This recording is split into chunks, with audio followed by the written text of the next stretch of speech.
जरा सुनिएगा और समझिएगा। कैसे राजनाथ सिंह की बॉडी लैंग्वेज ने पाकिस्तान को बौना कर दिया।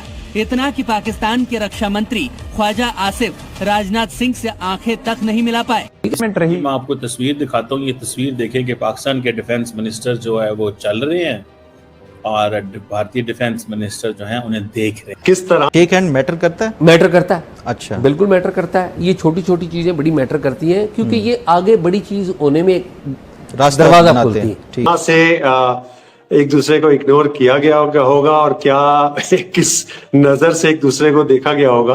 और दावे ये हैं कि हम गज़वा हिंद लड़ेंगे। अस्तगफार, तौबा तौबा तौबा, खुदा मुझे माफ करे। साहब आपने कहा ये एक एंटी मुस्लिम कैंपेन है, ये एटम बम की जंग नहीं है। हमने ये किया कि उनके पास चूंकि एक नई जिसे कहते हैं कि दौलत वो आई, फॉरेन रिजर्व्स ऊपर गए, एक्सपोर्ट्स गई, फॉरेन कंपनियों ने आके प्लांट्स लगाई, तो उन्होंने समझा कि वो तो अब दुनिया की सुपर पावर बन गए। हिंदुस्तान का यही कहना था आरजू साहिबा कि जो क्रॉस बॉर्डर टेररिज्म है इसकी मजम्मत होनी चाहिए, इसके बारे में एक रोड मैप होना चाहिए, एक एक्शन प्लान होना चाहिए। और जब इन चीजों का तस्करा नहीं हुआ तो मैं समझता हूं कि रक्षा मंत्री राजनाथ सिंह जी ने अगर दस्तखत नहीं बनाए, जो बिल्कुल एक मुनासिब कदम था।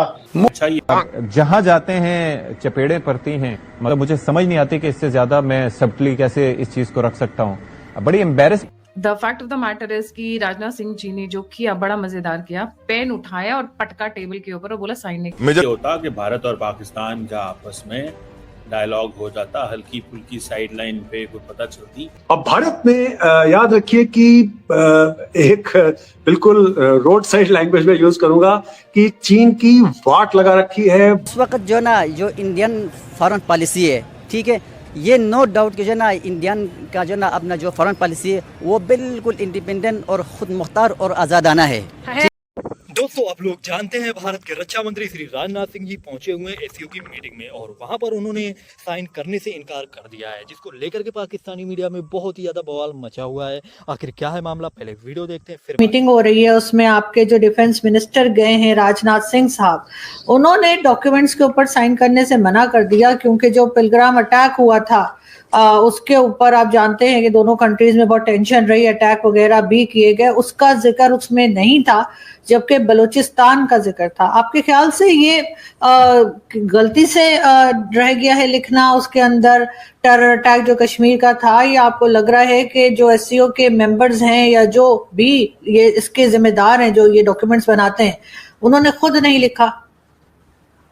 आरजू साहिबा, इसमें कोई चीज गलती नहीं होती। इसमें बड़े ज़हीन और बहुत ही पहुंचे हुए लोग हजरात रहते हैं जो एक एक लफ्ज और एक एक कॉमा फुल स्टॉप को ड्राफ्ट करते हैं। यहाँ कोई गलती की गुंजाइश नहीं है।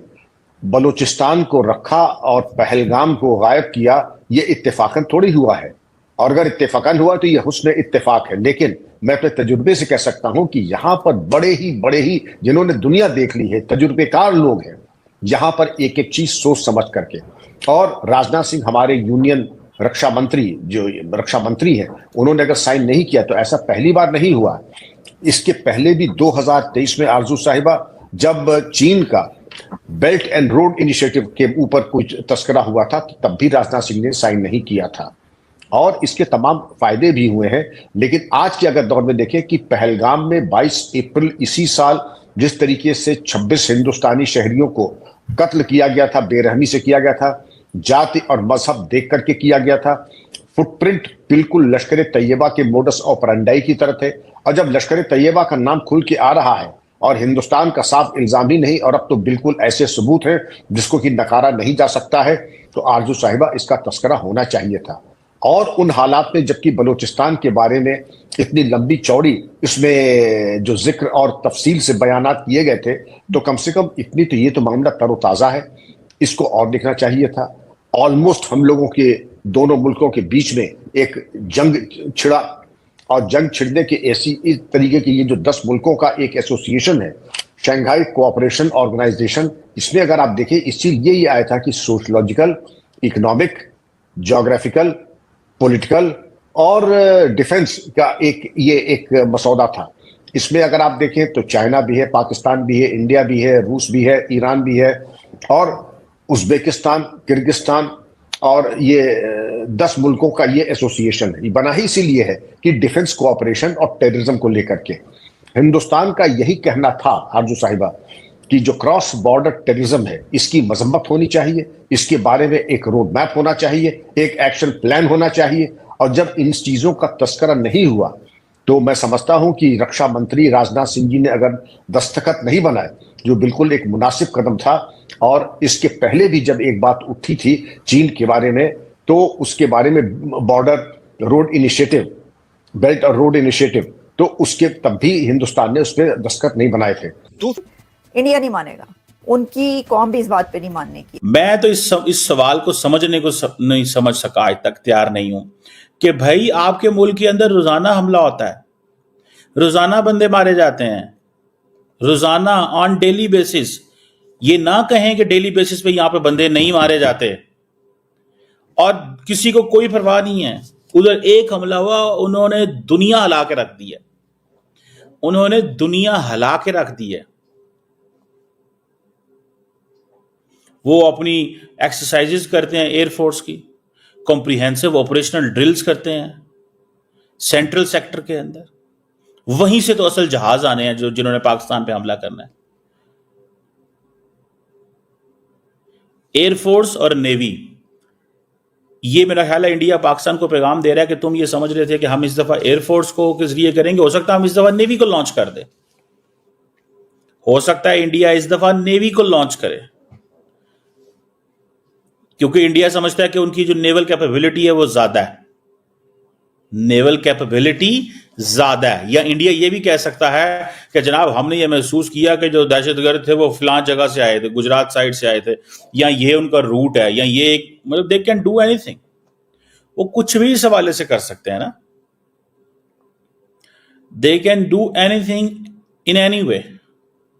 तो दैट इज वेयर, जिसे कहते हैं ना, हमें वो समझना चाहिए।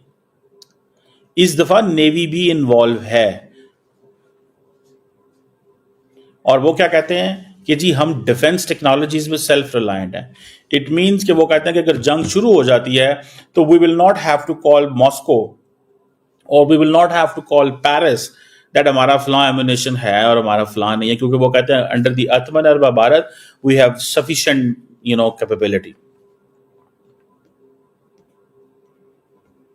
सो ये जो वो जिसे कहते हैं ना, ये INS सूरत, जो कि जिसके ऊपर गाइडेड मिसाइल जो लगे हुए हैं, पूरे का पूरा एक डिस्ट्रॉयर प्रोजेक्ट है। कहा जाता है कि ये इंडिया के पास द मोस्ट एडवांस्ड डिस्ट्रॉयर है।